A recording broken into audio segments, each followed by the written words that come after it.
Welcome back to my channel. আমার চ্যানেলে সকলকে স্বাগত জানাই। আজকে তোমাদের সাথে শেয়ার করব আমার ঠাকুর আসন কী করে পরিষ্কার করেছি। পুজোর আগে আমরা সবাই মেকওভার করি, ঠাকুরেরও তো ইচ্ছে করে একটু মেকওভার করতে, বলো, তারও তো ইচ্ছে করে একটু সাজতে। তাই আমার ছোট্ট প্রচেষ্টা।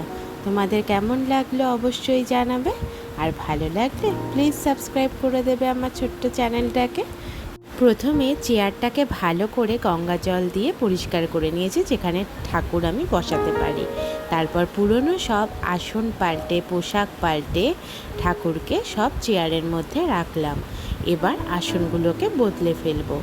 ঠাকুরকে ওখানে রেখেছি যাতে আসন বদলাতে সুবিধা হয়। আমি গঙ্গা জল দিয়ে পরিষ্কার করেই তবেই রেখেছি।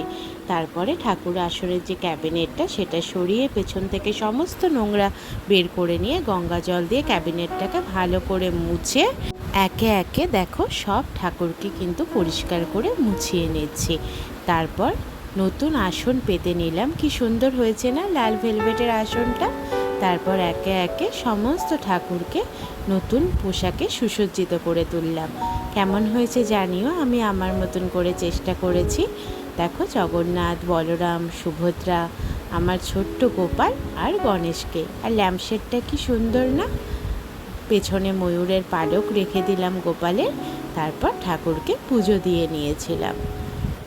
পুজোর আগে এইরকমভাবে সুন্দর করে ঠাকুর আসন সাজাতে কিন্তু ভীষণ ভালো লাগে। Please subscribe. Bye bye.